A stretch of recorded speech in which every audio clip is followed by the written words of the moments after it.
Ta'awun OJK dan Mushola Gedung OJK.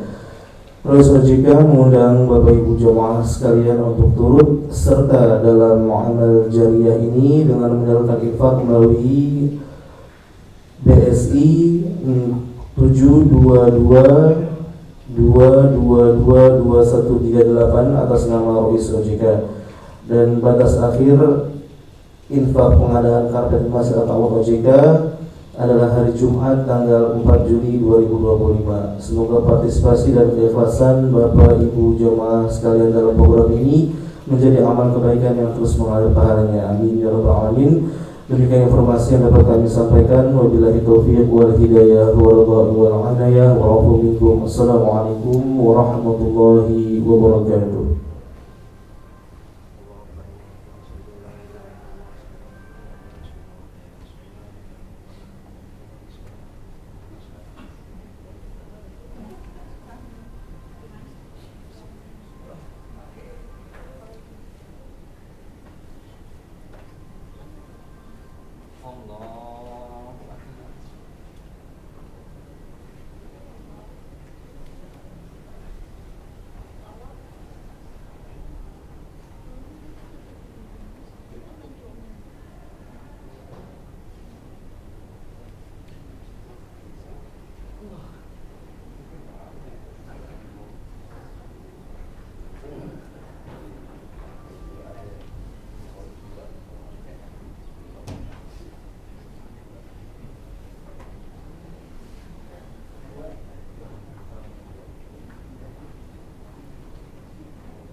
Tangkap dulu kan, sholatnya tunggu dulu.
Bismillahirrahmanirrahim. Assalamualaikum warahmatullahi wabarakatuh.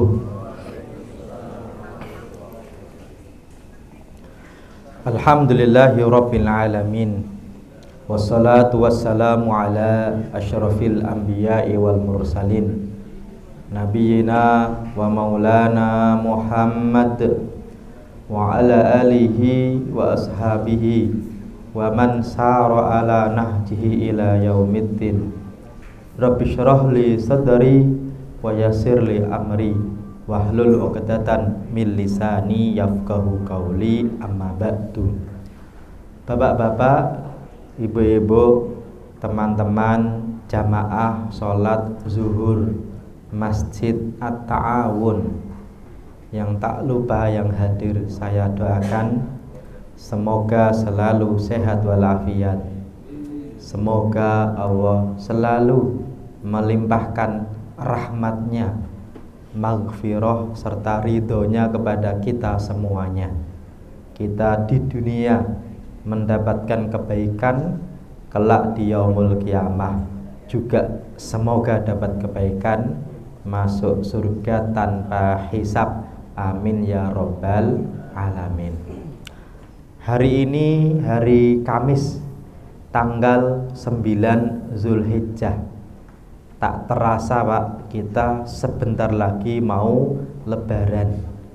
Hamin 1 ceritanya Pak. Tapi memang lebaran Idul Adha ini Hamin 1 aja masih pada rajin kerja ya Pak ya. Biasanya kalau lebaran Hamin 7 aja Pak, itu sudah mikirin macam-macam. Ini besok lebaran kok Bapak biasa saja nih. Karena memang model lebarannya agak beda ya Pak ya, antara Idul Fitri dan Idul Adha. Kalau Bapak ditanya Idul Fitri dan Idul Adha Pak, di Indonesia itu rame meriah Idul Fitri atau Adha Pak? Fitri ya Pak ya. Yang ada tunjangannya, dapat uang lebih, THR, itu rayanya raya Fitri atau Adha Pak? Fitri, namanya saja THR, tunjangan hari raya. Sama-sama raya kok dibeda-bedain ya Pak ya. Harusnya kan juga sama-sama Idul Adha, Idul Fitri kan sama-sama hari raya. Ini ya harusnya sih ada THR-nya ya Pak ya. Tetapi memang itu menjadi kebiasaan kita Pak. Tetapi Pak, kalau Bapak perhatikan ya, Idul Fitri dan Idul Adha itu kira-kira ibadahnya banyakan mana Pak? Ya, kalau lamanya ibadah banyakan Idul Fitri. Karena Idul Fitri itu dimulai dengan 1 bulan penuh berpuasa, puasa Ramadan. Makanya di Indonesia ini kerasanya Idul Adha biasa saja. Kenapa Pak? Karena mau lebaran tapi nggak ada ujiannya Pak. Tahu-tahu lulus gitu aja ya. Tapi kalau Idul Fitri puasa dulu Pak, ya sebulan. Kalau Idul Adha nggak ada apa-apa, tahu-tahu lebaran. Ya, hanya saja kalau kita bandingkan dari sisi selebrasinya, misalnya gini Pak, orang takbiran itu kan biasanya menjadi sebuah kayak kemenangan kan gitu ya. Takbir itu kan seperti kemenangan. Kalau takbir Idul Fitri sama Idul Adha Pak, kira-kira lamaan Idul Fitri atau Adha Pak? Adha ya. Idul Fitri yang puasanya sebulan, takbirannya itu cuma semalam ya, mulai dari tenggelamnya matahari sampai matahari terbit, khotib naik ke atas mimbar, itu waktu takbiran Idul Fitri. Kalau tanggal 29 Ramadan, tanggal 28, 27 Ramadan kok ada orang takbiran Pak, kira-kira ditegur nggak Pak? Masih Ramadan kok sudah apa? Takbiran ya. Tanggal 1 Syawal duhur Pak, jam 12 kita kira misalnya ya Pak ya, kok ada orang takbiran, ditegur nggak Pak? Ditegur, kan udah nggak waktunya kan gitu ya. Tapi kalau Idul Adha Pak, waktunya itu ya, bahkan ini salah kaprah, orang suka menganggap takbiran itu nanti maghrib ya Pak ya, karena besoknya tanggal 10 itu baru mulai Pak di masjid-masjid Allahu Akbar gitu ya, tanggal 10, 11, 12, 13 ya. Bahkan Pak sudah tanggal 13 nanti misalnya hari Senin itu sudah nggak ada model-model lebaran, nggak ada rasa-rasa lebaran, masih apa Pak? Takbiran. Sampai-sampai kadang-kadang imam lupa ini tanggal berapa, masih takbiran atau enggak kan gitu ya, saking lamanya Pak. Padahal mulainya itu bukan ketika malam nanti, bahkan mulainya Pak dari tadi setelah selesai sholat apa? Subuh, hari 9 hari Arafah. Tapi jarang ya Pak ya, zuhur kok takbiran gitu kan jarang Pak. Tadi kan juga nggak ada takbiran ya Pak ya. Kalau asar nanti Pak, kira-kira ada takbiran nggak? Orang suka bilang kan belum hari raya kan gitu ya Pak ya. Oke, karena Pak memang antara Idul Fitri Idul Adha Ibu di Indonesia agak beda. Biasanya lebih meriah Idul Fitri daripada Idul Adha. Tapi kalau dari sisi ibadahnya Pak, itu banyakkan Idul Adha daripada Idul Fitri. Ya, kok bisa? Nabi menyebutkan tidak ada hari Pak di dunia 10 pertamanya paling utama daripada hari yang lain kecuali 10 pertama bulan Dzul Hijjah. Maka kalau banding-bandingan Pak ya, diperbandingkan dengan hari lainnya, hari yang paling mulia sepanjang tahun adalah 10 pertama bulan Dzul Hijjah. Tapi kalau malam yang mulia itu di sepanjang tahun malam apa? Ulama beda pendapat. Ada yang bilang malam pertama Dzul Hijjah yaitu 1 sampai 10, ada yang bilang 10 terakhir bulan Ramadan, karena di setiap malamnya kalau yang ganjil ada kemungkinan dapat Lailatul Qadar. Oke Pak ya. Dan hari ini tanggal berapa Pak? 9, di mana ibadahnya Pak, kalau yang sedang pergi haji itu wukuf di Arafah, dan ini dianggap sebagai puncaknya haji, karena orang tidak dianggap haji kalau tidak wukuf di Arafah ya. Bahkan kalaupun sakit Pak, dibawa pakai ambulan kemana? Ke Arafah. Ini kalau Arafah nggak bisa diwakilin, makanya ada istilah dalam hadis al-hajju Arafah, haji itu ya puncaknya adalah Arafah. Tapi kalau di Indonesia biasanya puncaknya besok, karena tanggal 10 Dzulhijjah disunnahkan untuk sholat apa Pak? Idul Adha. Setelah sholat Idul Adha disunnahkan menyembelih hewan kurban. Oke ya, walaupun ibadahnya kalau yang paling mulia itu yang pertama haji dan umroh pasti, no debat.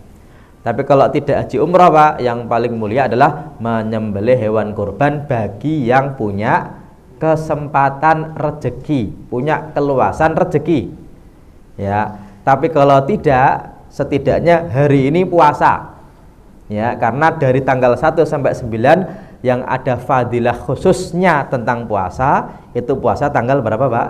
9, yang disebut dengan puasa Arafah. Pahalanya apa Pak? Menggugurkan dosa setahun sebelum dan setahun setelah ya. Tapi kalau Bapak kok pagi tadi sudah ngopi, ya udah berarti nggak usah puasa ya Pak ya. Ya kan udah ngopi ya Pak ya, udah apalagi udah nasi uduk, ini belum nggak boleh puasa.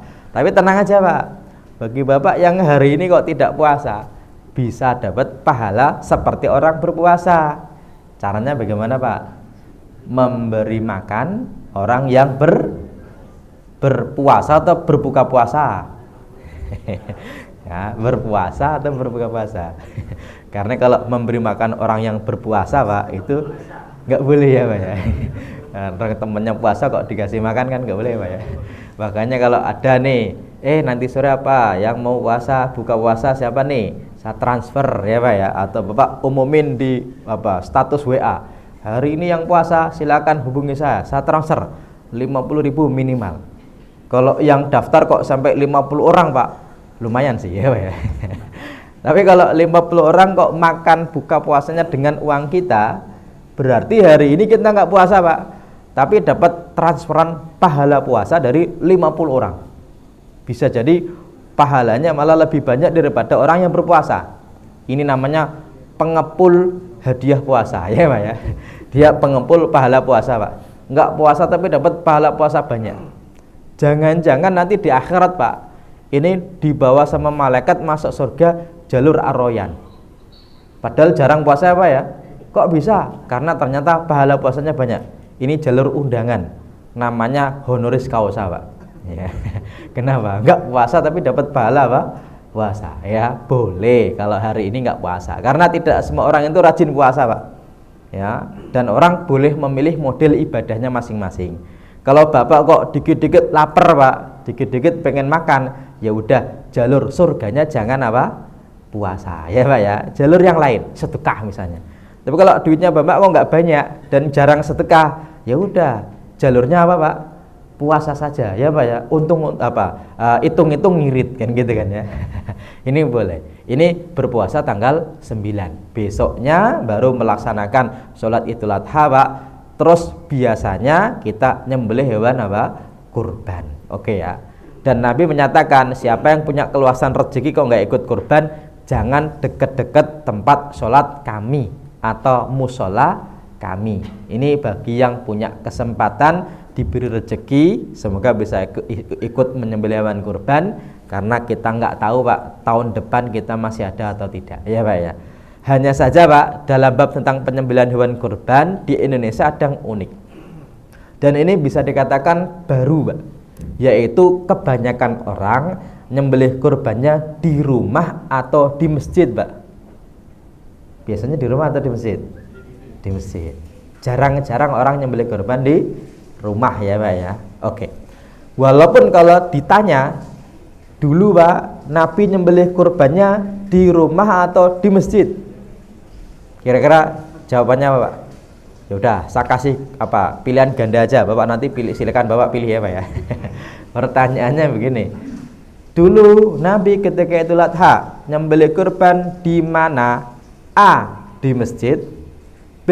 Di rumah, C. Di lapangan, D. Di musola, E. Semua jawaban benar.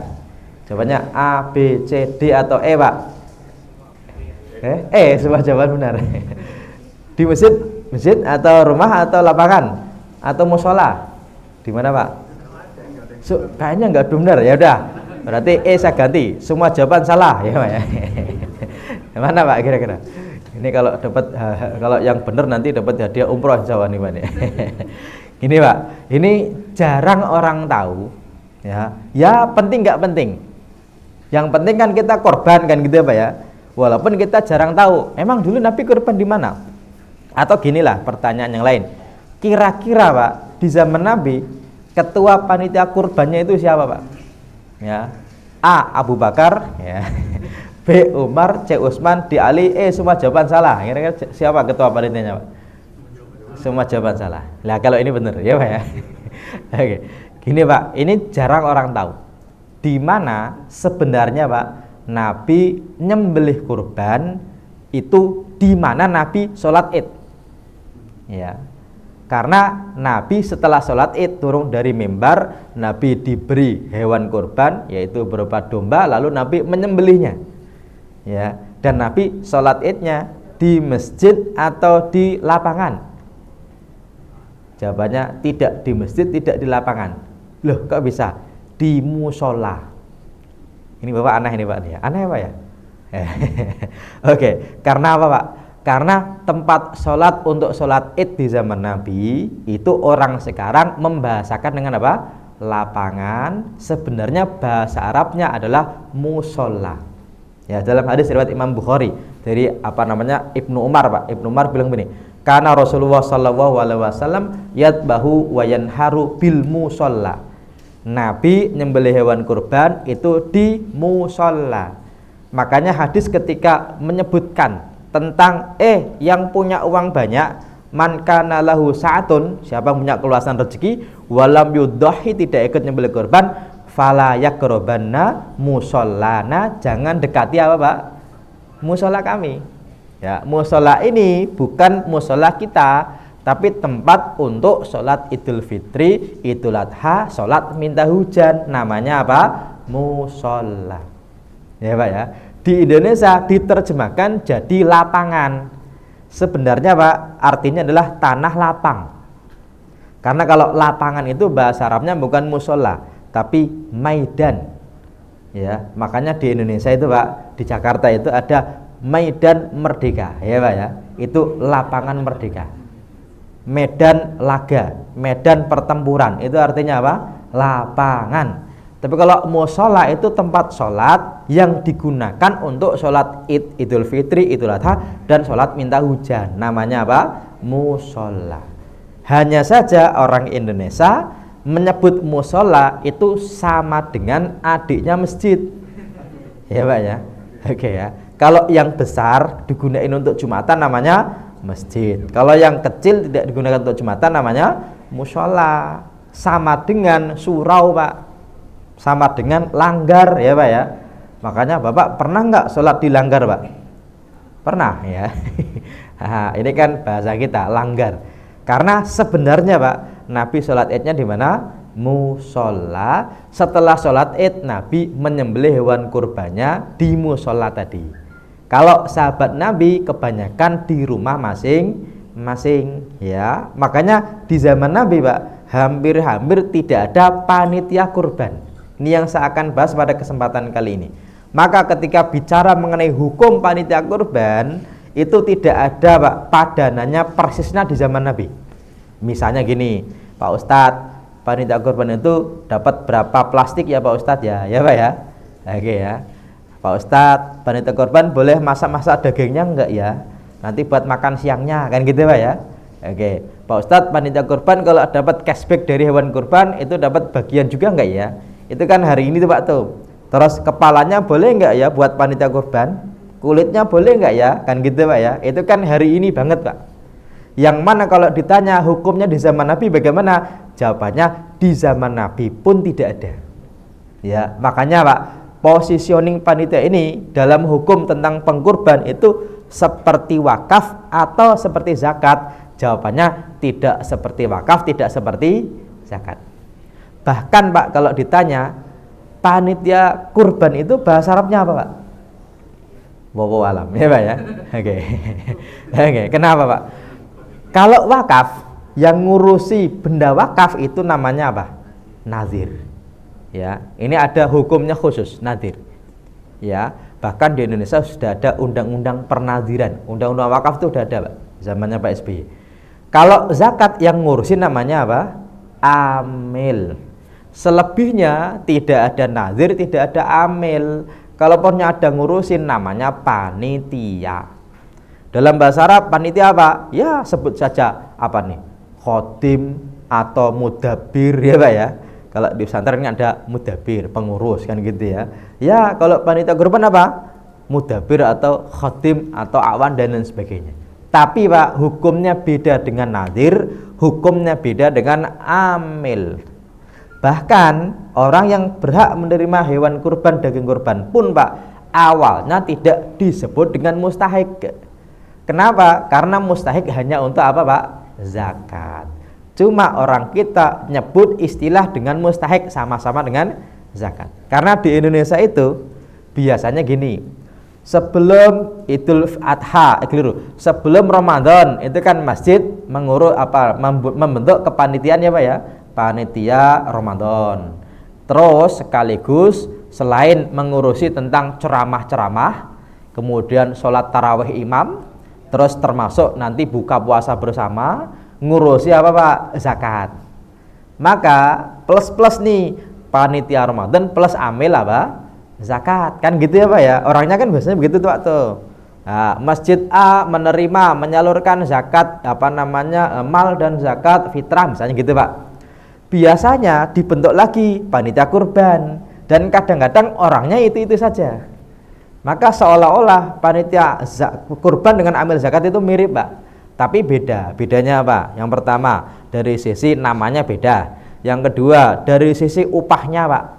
Kalau wakaf, orang yang mengurusi wakaf berhak mendapatkan upah secara profesional karena dia mengurusi benda wakaf.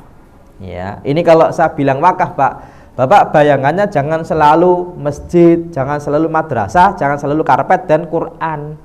Karena wakaf itu awalnya yang mengalir itu pahalanya atau sodakohnya. Ya, yang mengalir itu pahalanya atau sodakohnya Pak?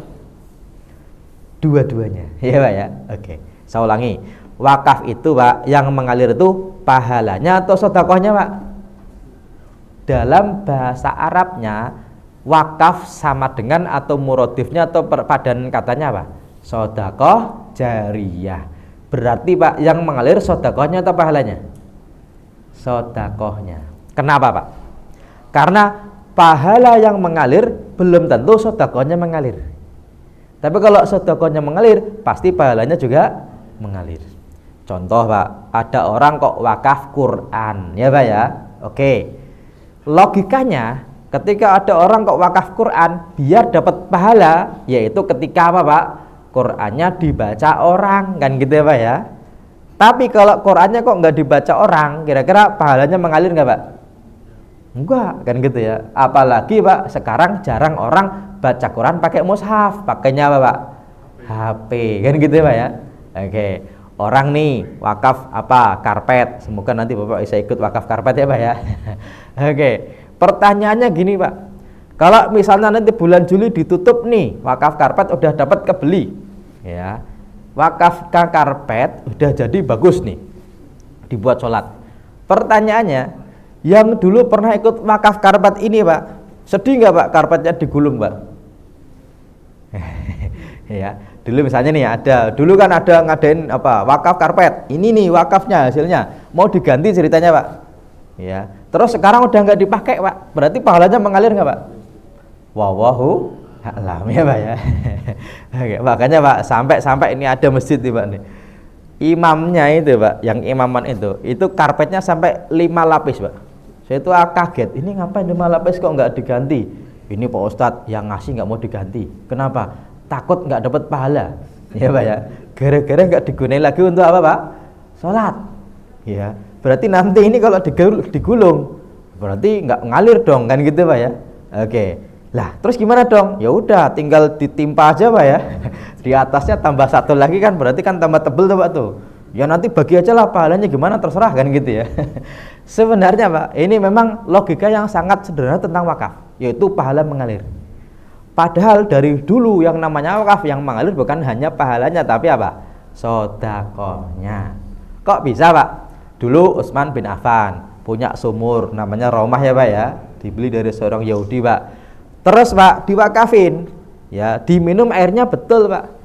Tapi juga airnya tadi digunain untuk nyiramin apa? Kurma. Kan gitu ya Pak ya. Maka tanahnya utuh, ya, airnya diminum orang, kemudian kurmanya tumbuh Pak, menghasilkan kurma. Kurmanya disodakohkan. Ya Pak ya, bahkan sampai hari ini nih Utsman bin Affan masih punya Pak ruko atas nama beliau karena tanahnya tadi menghasilkan kurma, kurmanya diusahakan dengan serius, dengan profesional Pak. Terus yang mengalir tidak cuma apa? Pahalanya, tapi apa? Sodakohnya. Berarti setiap panen ke orang dapat kurma dari Utsman bin Affan, berarti mengalir pahalanya dan mengalir apa? Sodakohnya. Makanya kalau Bapak pengen wakaf, itu wakafnya yang mengalir dua-duanya Pak. Contohnya apa? Wakaf ATM Gedor ya Pak ya. 50 pintu Pak, nggak usah banyak-banyak. Ya, Bapak tahu ATM Gedor ya Pak ya? Nah, kontrakan kan gitu kan. tiap bulan Pak digedor, bayar kontrakan, itu langsung keluar uangnya Pak ya. Itu Pak, kalau dikontrakan boleh nggak Pak? Boleh, kan gitu ya. Terus dikelola dengan profesional Pak. Yang ngelola namanya nadir. Ya, misalnya nih airnya gimana, gitu, keuangannya gimana. Dia dapat gaji secara profesional, boleh nggak Pak? Boleh, ya Pak ya. Dan tanahnya, kontrakannya masih utuh Pak. Sepanjang tahun mengalir, ya, pahalanya mengalir apa? Sodakohnya. Bahkan wakaf ini sodakoh yang freestyle Pak. Kenapa saya sebut freestyle? Ketika ikrar bilang begini, nanti ketika wakaf ini sudah jadi Pak, ya berupa kontrakan, pengurusnya adalah anak cucu saya saja, boleh nggak Pak? Boleh, ya Pak ya. Berarti ini namanya perusahaan abadi Pak. Ya, berarti anak cucu saya nanti digaji dari uang tadi secara profesional. Terus saya bilang hasilnya saya sedekahkan, tapi untuk sekolah anak cucu saya juga, boleh nggak Pak? Boleh. Berarti Pak, walaupun saya nih Simbah Hanif sudah meninggal 2 abad yang lalu, ya, kok ternyata wakaf tadi dikelola dengan baik Pak, dan cucu saya ke-8, enggak cuma ke-7 nih Pak nih. Ya, anak cucu saya yang ke-8 kok ternyata mau sekolah Pak, tinggal minta dana abadi saya. Bisa nggak Pak? Bisa ya. Ini namanya nadir wakaf dan dia digaji secara profesional. Oke, ini wakaf Pak. Hanya saja kalau zakat ini orang yang ngurus zakat namanya apa? Amil. Dia itu tugasnya sederhana. Ya, yaitu mendata orang kaya plus kekayaannya, meminta uang zakat dari orang kaya disalurkan kepada 8 golongan. Salah satunya dia sendiri Pak. Ya, dan amil itu tidak ada urusan apapun dari uang zakat kecuali ngambil memberi. Masalah nanti yang diberi itu digunain untuk makan, digunain untuk jalan-jalan atau beli petasan, itu sudah urusan dia. Ya, itu tugasnya siapa Pak? Amil, ya Pak ya. Oke.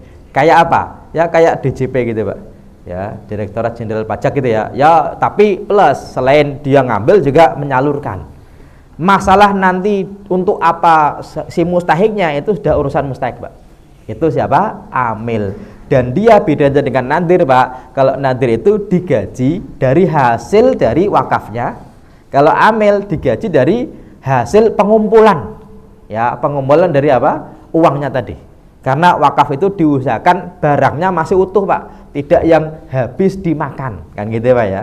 Oke. Tapi kalau apa zakat itu kan berupa uang, uangnya diterima terus disalurkan. Itu namanya amil.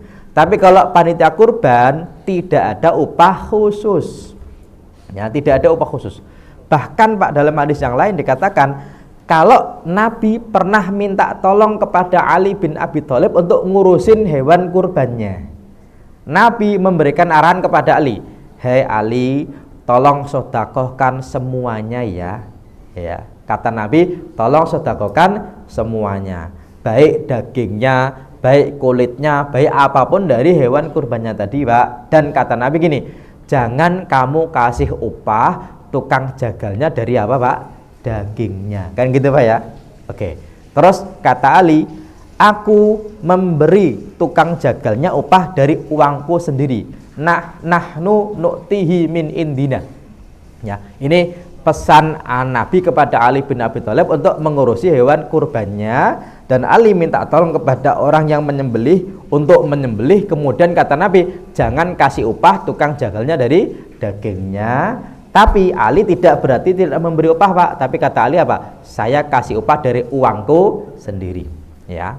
Pertanyaannya begini. Sekarang Nabi menjadi orang yang berkurban. Betul. Ali diminta tolong oleh Nabi menyembelih kurbannya. Tapi Ali Pak minta kepada orang lain untuk menyembelihnya, yaitu jazar atau tukang jagalnya tadi. Ya, makanya hari ini Pak, positioning panitia kurban itu apakah seperti Ali ketika diminta tolong oleh Nabi, atau seperti jazar tukang jagal yang oleh Nabi dikatakan jangan kasih upah dari apa Pak? Dagingnya. Kan gitu Pak ya. Makanya ini jadi perdebatan. Ya, tetapi gini Pak. Kalau sekarang kebanyakan panitia kurban udah bagus. Bagusnya gini. Kalau ada orang kok berkurban di tempat kami, nanti kalau sapi Pak ada biaya apa? Operasional. tunggal. Ya Pak ya. Ini bagus nih, jembatan yang paling bagus. Biar apa? Biar sama-sama enak Pak. Ya, ketika memang ada orang yang harus dibayar dengan uang, itu bayarnya tidak harus dengan apa? Daging, tapi dibayar dengan uang. Contoh Pak, tentang kebersihannya, ya Pak ya. Oke, tentang apa? Ya bungkus-bungkusnya, tentang bagi-baginya, tentang es tehnya, tentang gorengannya. Itu kan nggak mungkin panitia ngeluarin dari uangnya sendiri Pak ya. Kalau Ali dulu Pak, kata Ali, aku bayar pakai uangku sendiri. Kalau sekarang panitia kurban di masjid, berani nggak bayar pakai uangnya sendiri Pak? Ya udah capek, suruh bayarin ya Pak ya. Kalau dulu Pak, Ali pakai uangnya sendiri, kenapa? Karena Ali mantunya Nabi. Ya, disuruh mertuanya kok minta uang, itu kan nggak pantas Pak ya. Tolong Li, tolong sembelin. Mana uangnya? Kamu tuh mantu kayak gitu kan gitu Pak ya. Nah, maka kata Ali, aku kasih dari uangku sendiri. Artinya, kalau sekarang kok disepakati nih Pak nih, tiap yang berkorban sapi operasionalnya satu sapi 1,2, 1,5, 1,4 bagi dari para orang yang tadi berkorban, atau kalau kambing 100.000 Pak. Oh, ini sudah kita kasih upah dari uang operasional nih Pak nih. Oke ya. Terus kalau panitia kurbannya kok ditambahin sebagai bentuk hadiah Pak, yang lain dapat 1 kantong, kok dia dapat 2 kantong Pak, boleh nggak Pak? Boleh, karena tidak sebagai apa? Upah ya Pak ya, itu sebagai bentuk ya hadiah saja, dalam rangka ya sebagai bentuk memberi lebih. Dan memberi orang daging kurban itu Pak tidak harus sama rata, nggak harus sama persis ya, tidak ada urusan harus sama dong, nggak ada. Misalnya gini Pak, Bapak nyembelih kurban di rumah masing-masing ya, terus tetangga sampingnya kasih 3 kilo, sampingnya lagi 2 kilo, sampingnya lagi 1 kilo, misalnya gitu Pak ya, 1 kilogram, boleh nggak Pak? Boleh, tidak dilarang ya Pak ya. Oke, makanya positioning panitia kita itu Pak, itu bisa seperti tukang jagal, bisa seperti Ali ketika membantu Nabi nyembelih hewan kurbannya. Walaupun Pak, Ali ketika membantu Nabi nyembelih hewan kurban itu bukan dalam kasus kurban, sama-sama tanggal 10, tapi waktu itu bukan ketika Nabi di Madinah, tapi sedang di Mekah. Kenapa Pak? Karena Nabi itu kalau di Madinah ketika Idul Adha kebanyakan nyembelih domba ya, Kabshan Akron. Ini sebagai bentuk dulu Ismail bin Ibrahim diganti oleh Allah dengan domba, maka Nabi nyembelih apa Pak? Domba. Tapi tahun 10 Hijriah Nabi melaksanakan ibadah haji yang disebut dengan haji wada. Nabi membawa Pak dari Madinah menuju Mekah 100 ekor unta. Bayangkan Pak ya, itu untanya Nabi itu Pak tuh. Ya. Kemudian ketika di Mekah waktu haji Pak, tanggal 10-nya Nabi nyembelih sendiri 63 ekor. Ya, 63 ekor unta. Ya. Dan selebihnya baru minta tolong kepada Ali untuk nyembelih. Maka penyembelihan Nabi itu Pak memang namanya kurban, memang namanya udhiyah, tapi lebih pasnya para ulama bilang itu namanya hadyu atau hadaya. Apa itu hadyu Pak? Hadyu itu persis dengan nyembelih kurban, waktunya sama tapi tempatnya beda ya, bisa karena wajib, bisa karena sunnah. Kenapa disebut hadyu? Hadyu itu dari kata hadiah yang artinya Pak disembelih sebagai bentuk hadiah kepada tanah suci Mekah. Kepada siapa? Kepada orang pergi haji ya. Kalau yang wajib ya gara-gara melanggar aturan ihram, nggak boleh pakai wangi-wangian, nggak boleh motong kuku ya Pak ya, itu kan kena dam itu Pak tuh ya, maka nama lain haji biasanya Pak dam. Oke. Atau karena haji wada Pak, keliru, mohon maaf, haji tamatuk atau haji kiron. Orang Indonesia itu kan kebanyakan model hajinya apa? Tamatuk ya Pak ya. Apa itu haji tamatuk Pak? Ketika bulan-bulan haji itu umroh dulu sampai tahalul, santai-santai di Mekah, tanggal 8 niat menuju apa? Mina, itu sedang memakai baju ihram. Kemudian Pak hajinya itu setelah apa? Umroh selesai. Itu namanya hajinya apa? Tamattu. Dan kalau haji tamattu dalam Quran disebutkan faman tamatta'a bil umrati ilal haji famastaisara minal hadyi. Maka para ulama bilang hadyu itu ya kurban, tapi dilaksanakannya di Mekah. Bisa karena wajib, bisa karena sunnah. Dan Nabi ketika hadiyu Pak itu 100 ekor onta. Ya, bahkan nanti tambahannya Pak, Nabi juga nyembelih sapi atas nama istri-istri beliau. Itu ketika di Mina. Ya. Dan Nabi nyembelih 63. Makanya ini seolah-olah ya, kata Imam Ibnu Qayyim, ini seolah-olah Nabi menjadi penanda kalau usianya berapa Pak? 63. Ya, selebihnya minta tolong kepada Ali untuk ngurusin hewan kurbannya atau udhiyahnya atau hadyunya tadi. Oke. Yang berikutnya, kalau wakaf itu nadir bukan pemilik wakaf, bisa diberhentikan dan diganti. Sebagaimana amil dan juga panitia. Ini Pak, saya tegaskan walaupun sama-sama. Amil zakat bukan pemilik zakat. Dia cuma pengumpul zakat. Terus panitia kurban juga bukan pemilik hewan kurban. Dia cuma diminta tolong untuk nyembelihin. Bahkan Pak, termasuk nadir wakaf bukan pemilik harta wakaf. Tapi di Indonesia Pak, ada enggak setelah kiai meninggal ahli warisnya rebutan harta bapaknya, ada enggak Pak? Setelah kiainya meninggal ada enggak yang rebutan pesantren bapaknya, ada enggak Pak? Oh banyak ya Pak ya. Ada enggak yang rebutan antara amil, keliru, antara nadir dengan anaknya yang dulu berwakaf, pernah enggak Pak? Banyak ya, karena gini Pak, ada orang datang ke saya, Pak Ustadz, saya punya tanah di Parung 5 hektar, saya mau wakafin kepada Pak Ustadz. Berarti Pak, tanah tadi yang 5 hektar itu punya saya atau bukan? Bukan. Saya cuma dituntut sebagai nadir. Karena wakaf itu bukan akad Pak. Orang itu suka menyamakan wakaf dengan hibah. Kalau hibah itu, Pak Ustadz ini buat Pak Ustadz, oh ya terima kasih, itu namanya Pak akad, yaitu ada ijab, ada qabul. Sebenarnya wakaf itu bukan akad, maka nggak ada ijab qabul. Ya, adanya ikrar. Maka kalau ada orang berwakaf Pak, mau wakaf, ini hanya cuma butuh Pak? Ikrar. Dan ikrar itu bukan akad. Ya, bedanya apa? Contoh gini, contoh. Ini bedanya akad dan bukan akad ya Pak ya. Orang itu nikah Pak. Ya, nikah. Itu kan ada akad nikah, ada ijab, ada qabul. Angkah tuka qabil tu. Dan dalam akad nikah itu terjadi Pak antara laki-laki dan laki-laki. Saya ulangi ya. Ini udah mulai siang, udah mulai enggak konsentrasi nih kira-kira ya. Saya ulangi Pak. Nikah itu kan akad ya Pak ya.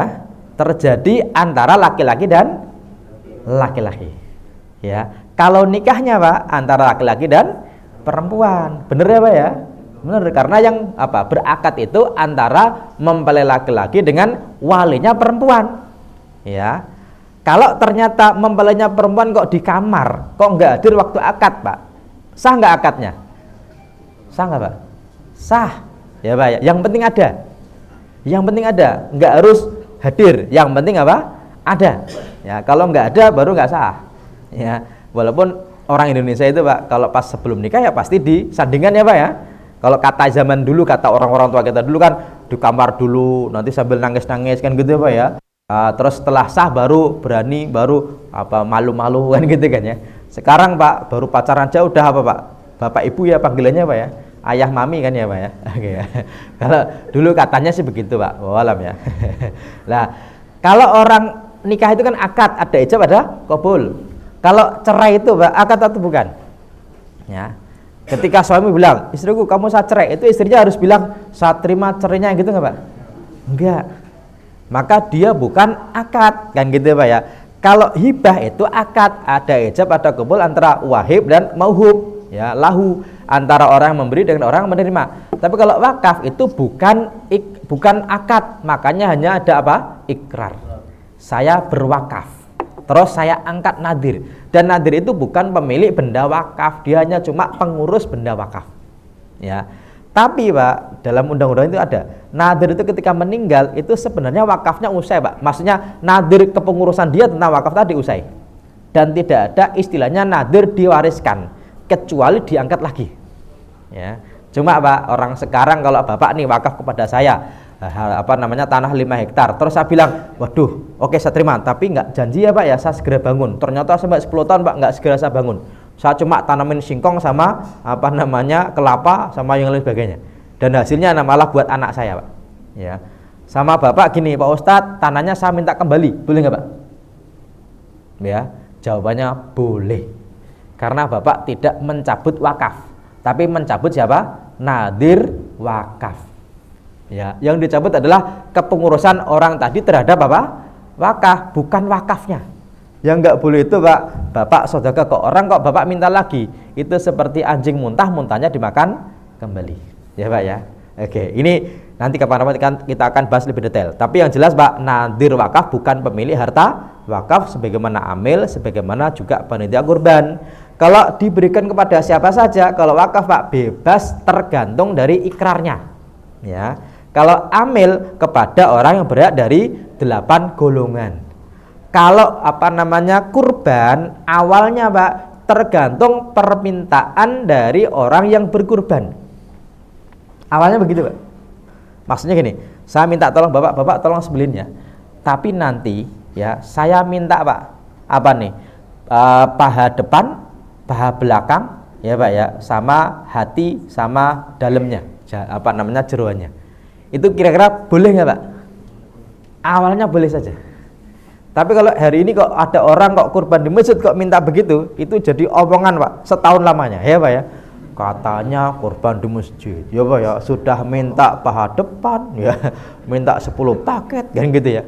Ya kan emang itu punya dia. Boleh nggak Pak?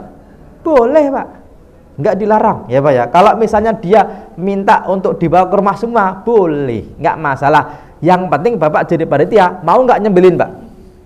Kalau Bapak bilang, ya enggak lah, masa gitu sih, ya udah nggak usah ke Bapak, boleh nggak Pak? Boleh, nggak masalah Pak. Karena panitia itu awalnya Pak bukan amil zakat, dia itu orang yang diminta tolong, kan gitu Pak ya. Oke, hanya saja tidak lazim di Indonesia. Adanya begini, kamu korban di sini, nanti kita kasih kok, tenang aja, kan gitu Pak ya. Sebagai bentuk kesunahan untuk makan hewan kurban, kan gitu ya. Awalnya Pak bebas-bebas saja. Tapi kalau pasrah semuanya, terserah kepada panitia, nanti dibagikan kepada siapa bagus. Ya, tapi kalau ternyata nggak mau dibagikan panitia, ya boleh-boleh saja awalnya Pak. Karena panitia hanya membantu menyembelih dan membagikan, kan gitu Pak ya. Hanya saja kalau tidak tidak ada omongan, maka diserahkan kepada panitia untuk membagi kepada siapa yang berhak. Dan yang berhak itu Pak sebenarnya tidak hanya kepada orang yang miskin. Orang kaya boleh nggak menerima hewan kurban, boleh nggak, daging kurban boleh nggak Pak? Boleh. Non muslim boleh nggak Pak? Boleh. Maka namanya bukan mustahik, karena semuanya berhak Pak. Ya. Kalau yang disebut berhak kan kalau gini, yang lain nggak boleh cuma ini, kan gitu Pak ya. Ini namanya berhak Pak. Tapi kalau semua orang kok boleh, ya berarti namanya bukan mustahik, tapi ya siapapun boleh makan. Walaupun ulama bilangnya gini, bagi 3 ya Pak ya. Dimakan, disodakohkan, dihadiahkan. Ya, dihadiahkan biasanya kepada yang tidak miskin atau tidak muslim, biasanya begitu. Tapi ya intinya orangnya boleh siapa saja. Oke. Dan kalau tidak salah sudah jam 1:03 ya. Untuk menambah kajian kita kali ini ya, kira-kira ada yang mau disampaikan atau tidak, atau mau ditanyakan atau tidak berkaitan dengan tema tadi yang saya sampaikan, atau yang lainnya silahkan, ada atau tidak dari bapak-bapak atau dari ibu-ibu, silahkan, ada atau tidak. Belakang ada? Nah, cukup. Kalau nggak ada, berarti kita akhiri dulu ya pertemuan kita kali ini, dan insya Allah besok bapak libur ya Pak ya. Libur ya. Saya cuma mengingatkan Pak, jangan-jangan nanti bapak berangkat gitu kan. Takutnya nggak ada orang di sini ya Pak ya. Oke. Ini kalau dulu Nabi pernah kurban atas nama beliau, atas nama keluarganya, atas nama istri-istri beliau, dan atas nama umatnya Pak. Makanya kalau bapak hari ini kok kurban atas nama istri-istrinya, ya boleh. Ya, istrinya ya, bukan istri-istrinya ya Pak ya. Karena bapak baru cuma punya 1 ya Pak ya. Kalau dulu Nabi Pak kurban sapi pernah, kurban onta pernah, kurban domba pernah. Kalau yang kurban sapi dalam hadisnya dikatakan dalam riwayat Imam Bukhari, Nabi nyembelih sapi atas nama istri-istri beliau, lalu dagingnya diberikan kepada istrinya untuk ikut makan. Makanya Pak, ini juga salah satu kesunahan. Bahkan Pak, yang tadi saya sampaikan Nabi menyembelih 63 ekor tadi Pak ya. Ya, itu Pak, Nabi minta kepada orang tukang potong nih. Tolong ya, dagingnya potong dikit-dikit dari 63 tadi. dipotong dikit-dikit Pak, dimasak jadi satu, Nabi ikut makan. Itu kesunahannya.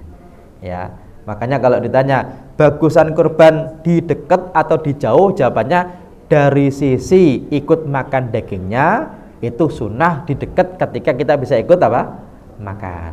Tapi kalau dari sisi kebutuhannya Pak, bisa jadi bagusan di tempat jauh jika di tempat dekat kita sudah banyak daging. Karena bisa jadi gini, Bapak kurban di kompleknya Pak, itu sapinya udah 45, kambingnya udah 100. Di kampungnya sono Pak, itu bisa jadi nggak ada kurban. Bahkan para masyarakatnya itu kurbannya cuma perasaan saja. Kurban perasaannya Pak ya. Kalau Bapak ngirim satu kambing, satu sapi di sono disembelih, kok orang pada senang banget gitu ya. Itu bisa jadi Pak, pahalanya lebih bukan dari sisi makan dagingnya, tapi dari sisi apa? Membagikan orang yang jarang makan apa? Daging. Kalau Bapak kan insya Allah sudah nggak makan daging ya Pak ya, atau masih dikit-dikit kan ya, nggak banyak-banyak amat ya misalnya Pak ya. Masih, nggak nolak ya Pak ya. Ini apa? Sebagai bentuk tentang menyenangkan hati orang lain. Oke. Dan kalau tidak ada yang mau disampaikan, ditanyakan, berarti kita akhiri dulu kajian kita kali ini dengan sama-sama memohon kepada Allah. Semoga Allah berikan kepada kita kekuatan untuk bisa mengamalkan kebaikan, untuk bisa mengumpulkan pahala yang banyak di bulan Dzulhijjah ini, dan setelah yaumul kiamah semoga kita diampuni semua dosanya oleh Allah, masuk surga tanpa hisab, amin ya rabbal alamin. Kita akhiri dengan baca hamdalah alhamdulillahirabbil alamin, dan juga kafaratul majlis subhanakallahumma wa bihamdika asyhadu an la ilaha illa anta astaghfiruka wa atubu ilaik. Wa la minkum. Assalamualaikum warahmatullahi wabarakatuh.